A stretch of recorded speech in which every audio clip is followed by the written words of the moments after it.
Namaskaram. Welcome to P Guru's channel. This is your host Sri Iyer. Today I have a brand new guest who has never graced our channel before. Please welcome Professor Rama Srinivasan, the State General Secretary of Tamil Nadu BJP. Professor Srinivasan, welcome to P Guru's channel. Namaskar. Thank you, sir. Thank you. I feel Professor, proud. I feel proud to appear in your TV first time. Very, very happy that you could make time, sir. I know you are very busy today, and I'm very, very happy that you could make time. Viewers, this is a very important discussion because of what has been happening in the last few weeks. We had one detailed, in-depth conversation with Professor R. Vaidyanathan about the coming together of multiple communities as under a single umbrella, DKV, Devendra Kula Vallalar, and how this happened, who was behind all the things, whose work resulted for many years. This person has been working on this. What are the result of this thing? How is this going to change Tamil Nadu politics? We're going to know about all this from Professor Srinivasan. So, Professor, please share with our viewers your background a little bit, where you have been in Professor and how long you have been in BJP and so on and so forth, sir. Thank you, Mr. Iyer. My entry into public life, it was through RSS. I am still proud that I am a Swayam Sevak. In 1985, I was the Swayam Sevak and I was working in RSS. For long years, I have been working with Swadeshi Jagran Manch. In 2016, I was asked to work under BJP's state leadership in Tamil Nadu. And it is my passion to work with the caste communities in Tamil Nadu for the last 16 years. Be it my tenure in Swadeshi Jagran Manch or in BJP, it's my passion to work with communities. Because in Tamil Nadu, the Dravidian parties are supposed to be the social justice champions, whereas the truth is vice versa. It is the positive Hindutva movement. We bring communities together and we are working for the social justice, and we have been working for the eradication of the untouchability since the times of Swami Vivekananda. So it is my duty to take my communities with my ideology. With this spirit, I have been working for the last several years with the communities, sir. This is how I have come into touch with the Devendra Kula Velalar community. And the very seed thought, it was given by me and my mentors. But now you can see a big tree supporting of that very big community wholeheartedly to the BJP in Tamil Nadu. It's a very big twist.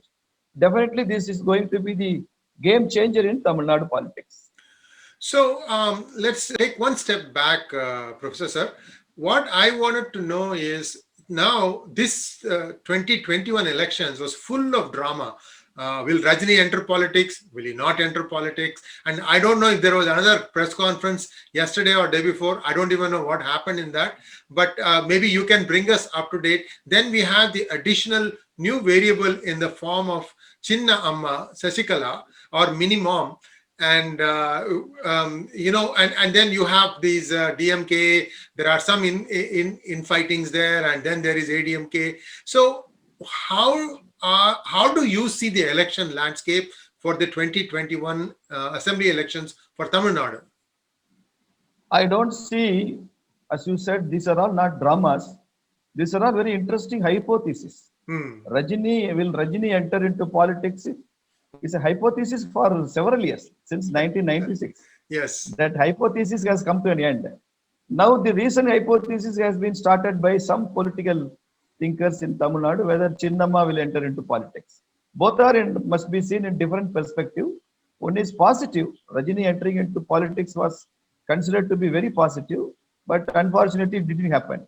But Chinnamma entering into politics, we have to still wait and see, because they are not known for the development of Tamil Nadu. They are not known for the corruption-free Tamil Nadu. There is a lot of stigma attached to it. That's why she has been in prison for 4 years. Now, what will be her futuristic plan in Tamil Nadu politics? We have to wait and see. But in 2019 Parliament elections, they played the role of the spoil sport because of TTV Dinagaran's vote. In many constituencies, ADMK could not win the constituency. So this time, whether they will be the spoil sport or they will join hands with the anti-DMK forces, or they will facilitate the consolidation of the anti-DMK forces votes in Tamil Nadu. A single objective of this election is to prevent DMK from coming to power, sir, because DMK means it is Gunda Raj.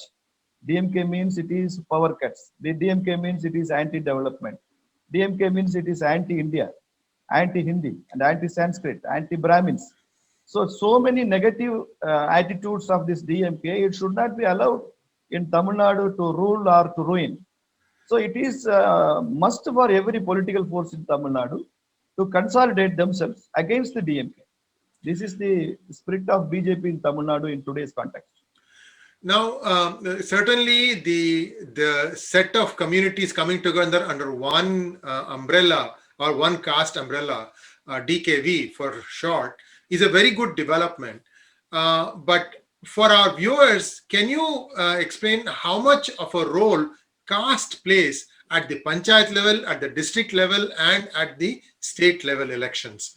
Is it so strong that people, regardless of the candidate they chose, regardless of his performance, they'll still go and vote for the same person? Or is there some discretion? Okay, did this guy really work for us? Is he worth our vote? What do you feel, sir? Sir, it's not very easy to eradicate caste system in this country. For the last 70 years, the post-Indian polity, they have been giving slogans like caste-free India, casteless society. So when the politics starts handling the community system, caste system, the caste system is also handling politics. So both are handling each other. In Tamil Nadu politics, the caste parties, they cannot come to power, they cannot win the elections. For example, Patali Makkal Katchi, PMK, they are the number one party based on the caste system. And that too, in the last 30-40 years, they could go to the highest peak possible. But even then, they could enjoy only 5% of the popular support. So people don't prefer caste parties, but people, they vote for caste candidates. If the same community person, for example, Tevar, if he is in ADMK or DMK, people will vote out of the caste affinity. But the same person goes to a Tevar party, people are not voting. This is a very interesting thing in Tamil Nadu politics. So this time also, caste parties will not sustain, but caste candidates, caste thinking, caste behavior, like that, we cannot ignore the caste system in Tamil Nadu in politics. DKV community, Devendra Kula Velalar, they are not seven different communities. They belong to same community with 7 different caste name, sub-caste name. So they feel it that the 7 names, even every name, it's not highlighting their tradition, their pride, their history, and their culture. It is stigma in many times to call by these names because this community is placed under the scheduled caste list, reservation list. So it has been their long pending demand since 80s to consolidate all the 7 names and to call it by the common name Devendra Kula Velalar, and no Dravidian party, no national party in Tamil Nadu was ready to address their grievance. In 2012, it was the BJP, the state BJP, which passed a resolution in their state conference, in Tamarai Sangamam conference at Madurai, issuing support of this demand that these persons, these communities must be called as Devendra Kula Velalas. From that day onwards, this has been a momentum. In 2015, Honorable Minister Amit Shah ji, the then national president of the BJP, he visited Madurai, and in the representatives conference of this Devendra Kula Velalar community, he signed their Madurai Declaration as the first signatory. So this is the biggest revolution in Tamil Nadu politics, a game twist in Tamil Nadu politics. Amit Shah ji signing the Devendra Kula Velalar Madurai Declaration. From that day onwards, again it picked up. Then he took 100 select delegates of this community to the Prime Minister. Prime Minister in his house, he hosted a very good dinner for them, and he interacted with the Devendra Kula Velalar representatives for 2 hours. He was discussing, he was interacting, he was trying to understand. And in that meeting, he was saying, Prime Minister was saying, I understand your grievance. You want to be named as, or you want to be called as Devendras. I am Narendra. I could feel your pain. That from today onwards, I will work that you will be called shortly as Devendra. This Very was good. his promise he made in his house. I was the witness because Mm, I was also accompanying these delegates to Delhi. mm. So it happened in 2015, September 16. So from that day onwards, the central government continuously it is pursuing this matter, and one Hansraj committee was formed to explore the possibilities, and the Madras University Anthropology Department was asked to give its findings about this Devendra Kulavela demand, its rationale, what is the rationale behind this demand. Chennai Anthropology Department also they submitted a favorable report that these are all Devendra Kulavela's. So like that it has been going. So the SC Commission, the Central SC Commission, when our present State President Muruganji was the Vice Chairman of the SC Commission, and he took up the case because a lot of papers is to be processed from the SC Commission because the Devendra Kulavelalas are placed under SC list. So that SC Commission procedure formality is also over. We were waiting for the state government approval because this community belongs to Tamil Nadu. The state government of Tamil Nadu is to accept yes, they are Devendra Kulavelalas. And that last moment has also come in the presence of the Tamil Nadu Chief Minister on February 14th. Our Honorable Prime Minister declared that this Devendra Kulavelalar bill has been introduced in the Parliament. Very shortly, it will be an act. So hereafter, you are Devendras. He was announcing in that meeting. After that, a large response, a large Thanksgiving meetings, grateful messages to the Prime Minister, even that putting tattoos in their bodies of thousands of youths, the Prime Minister's pictures. Like that, the whole community is jubilant now. So this will automatically reflect in coming elections in their voting pattern because this DKV community is traditionally known as the supporter of the DMK. They are the strong vote banks of the DMK. Now that vote bank has completely been seen erosion, they will en bloc, they will support the BJP. This is our perception. Now, BJP is in alliance with ADMK for the 2021 elections, right? Yes, sir. So in other words, what you are saying is DKV will vote for the alliance should there be no BJP candidate in that their constituency. Definitely, because what I meant when I was saying BJP means is BJP alliance. Oh, very Because good. out Understood. of Understood. Yeah. 234 constituencies, more than 100 constituencies, the presence of DKV community is there. The numbers may vary, but en bloc they will vote for BJP ADMK alliance partner. Now, has the seat allocation been finalized? Discussions are going on. I see. I see. But do you Because see? our approach in Tamil Nadu BJP is we are not very keen on the number of seats in alliance. We are very keen in the striking rate. It is not that we faced 100 balls. We are keen that to score 100 runs in 80 balls, like that. The striking rate must be very high. Number of seats is secondary importance. No, I completely understand where you are coming from. Winnability and strike, it makes perfect sense because BJP is still finding its feet, and this message is going to resonate. Now, the work that you have put in, this is what in Tamil they say, ayarada uraippu. That means untiring effort. You cannot stop. Once you start, you cannot stop. There's a goal in sight, and you've achieved this thing. Congratulations. Are there any other such groups who also want to unite that you may have identified for a future interaction? I'm just asking this question in a very hypothetical fashion. You don't have to name it because some names come to my mind, but I'm not an expert. You are on the ground. You can let us know whether you are trying to do some more unification efforts. May I know some names which came to your ears because I could develop from there itself. Oh, I see. So these are all again information that I pick up here and there. There are so many people, and I live in the Silicon Valley in California. There are so many of us of every kind that, you can go to any group, any district level also, you find a lot of people to talk to. So some of the people that I have interacted extensively are what I call Telugu speaking community who came south they came in waves.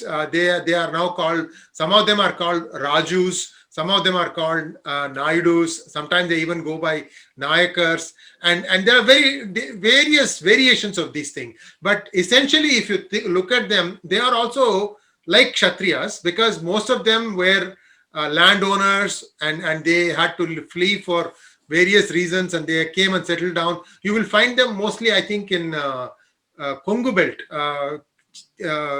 Coimbatore and 100, 200 kilometers around that area. That's where you can find many. In fact, Coimbatore is probably their main hub. So I'm just thinking, because that's not just one group. In the way I see it, there are more than one groups, and possible that they may not be aware of it. The reason this is happening, I can see well, because I think that the Tevar community also kind of united to form one big block, isn't it? You are absolutely correct, sir. Whatever you are saying now, it is politically relevant also. Not only Telugu speaking communities, because Telugu speaking communities, they have become one with the Tamil communities in Tamil Nadu for hundreds of years back. Right. Yes, because now you cannot distinguish between who is Telugu and who is Tamil. Because absolutely, I couldn't agree with you more. Yeah, complete integration. Yes, complete integration. There are 23 communities speaking Telugu in Tamil Nadu. It starts from Telugu Brahmins to Telugu Arundadiyar. Arundadiyar means what do you call the Madigas in other states? We call it Arundadiyar.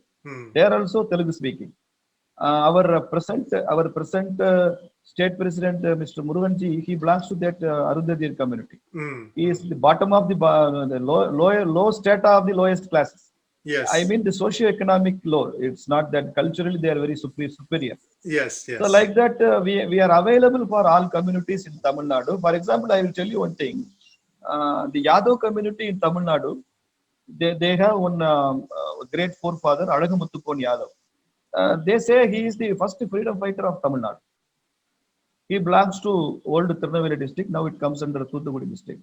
And when the NDA, the UPA, the Congress was in power, they approached the Congress government and placed a request to publish a commemorative stamp to honor the Alagamuttukon by the government of India. Government of India has released hundreds of stamps for Indira Gandhi, for Rajiv Gandhi, Jawaharlal Nehru, all his family, kins and kids. But this demand of Yadav community in Tamil Nadu, it was kept pending for 1 decade. When it comes to my notice, I took it to my mentor, Mr. Gurumurthy. When I was in Swadeshi Jagannath, he was leading the movement. And suddenly he plunged into action.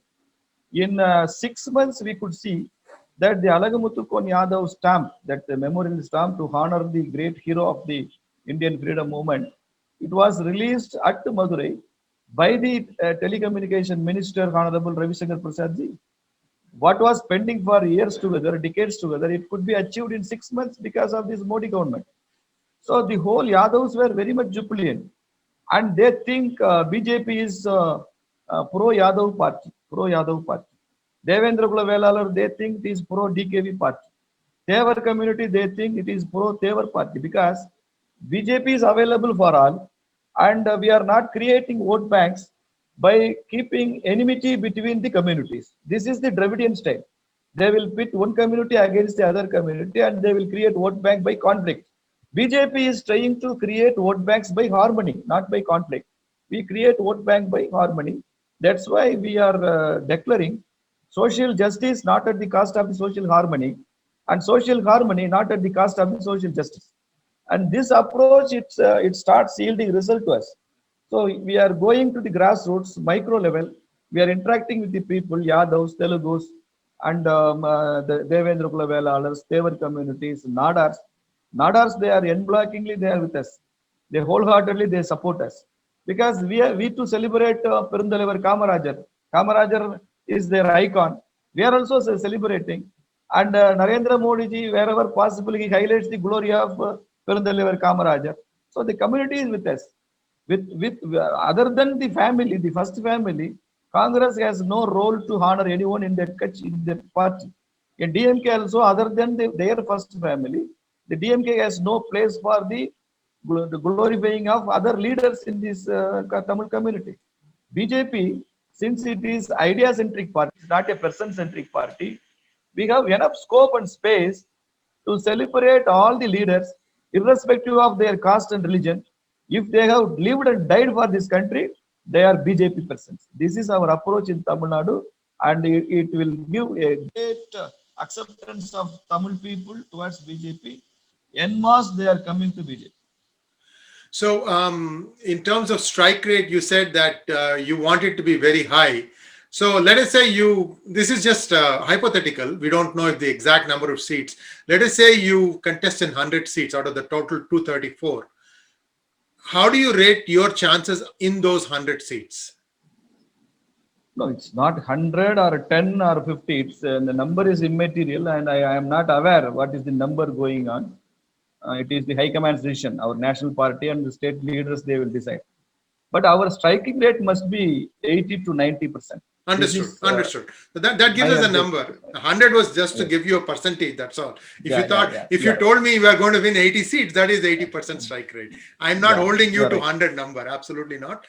This is it is too early. Only yesterday the poll notification has come. So this is when the real things start. So, well, it was my pleasure listening to you and talking to you, Professor Srinivasan, and I wish you all the best. You are very, very busy. You are tireless. Every time I call you, you are in a different city. You are going for an event or coming out of an event. So I will not take up any more time. But if you have anything to say as why should the people of Tamil Nadu vote for BJP? Like, for example, every time I think of Modi ji's governance, I think of three words, because that's how DMK became popular. For Modi, I say Nermai, Nanayam, Nallachi. So if you want to say what would the people of Tamil Nadu benefit from a BJP run government, please feel free to do that, sir, and then we can call it a wrap. No, I don't think immediately in these elections a BJP government will come in Tamil Nadu. Definitely we are the coalition partner. Of course, DMK is our big brother in this alliance. They are senior partners. We are finding coalition government or not. It's a big question. It must be addressed by our top leaders. I don't know. But the thing is, BJP in Tamil Nadu, we are fighting more on the ideological battles, because Tamil society, it has been traditionally religious and spiritual. Nowhere in the country you can see 48,000 temples. Only in Tamil Nadu you have 48,000 temples. And the very emblem of the Tamil Nadu government is a Hindu temple tower is the emblem Gopuram. of the Tamil Nadu government. Gopuram, yes, yeah. Gopuram, temple Gopuram. So our society is deeply religious, deeply it is spiritual, but Tamil politics is atheistic. If the politicians some decades back, if they come out with their religious identity, it is a taboo, it is a stigma in public life. This is how the Dravidian parties, they created some culture. So there is a big dichotomy between the society and politics. Tamil society is essentially multilingual. You can see the Telugus, you can see Kannadigas, you can see Malayalis, Saurashtra, Hindi-speaking Marwaris in Tamil Nadu. So it is multilingual. The place where I am residing now, Madurai, it's a city for multilingual city. But Tamil politics is Tamil chauvinist politics, multilingual society, spiritual society, atheistic politics. Like that, Tamil society, it respects Brahmins. Without a Brahmin, there is no any puja, any marriage, any festival in the villages or in every households of the Tamil people. They respect Brahmins. But in Tamil politics, Brahmins are like Jewish in the Second World War time. Had Brahmin campaign, it is unleashed by the DMK and DK. So how to address or how to bridge the gap between the Tamil society and Tamil politics? It can only be done by the BJP. Tamil people are nationalistic in their mind, because when Swami Vivekananda was walking around the country, it was only in Tamil Nadu Vivekananda was identified, he was encouraged, he was sent to America, he was received, he was patronized. Everything was done by Tamil people for Swami Vivekananda. When Netaji Subhash Chandra Bose he started Indian National Army, Tamils are the biggest contributors for that army, Indian National Army. So for any nationalistic cause, Tamil people they lived and died. But for the last 60, 70 years, if it is Tamils means the separatist attitude, the divisionist forces, Tamil nationalism ideology based parties, they rule the politics. So Tamil society is nationalistic, Tamil politics is separatist mind. All these things must be addressed and bridged. It can only be possible only by the emergence of the BJP. Immediately coming to power is not my dream. It's not my destination. Addressing this gap and taking Tamil Nadu again to that pro-nationalistic mainstream is the biggest dream of the BJP, and we will achieve it. Very clear-headed thoughts and ideas, sir. And I wish you and BJP all the best in the upcoming state elections. And thank you once again for taking the time out to talk to us. Thank you and namaskaram. Thank you, sir. Thank you.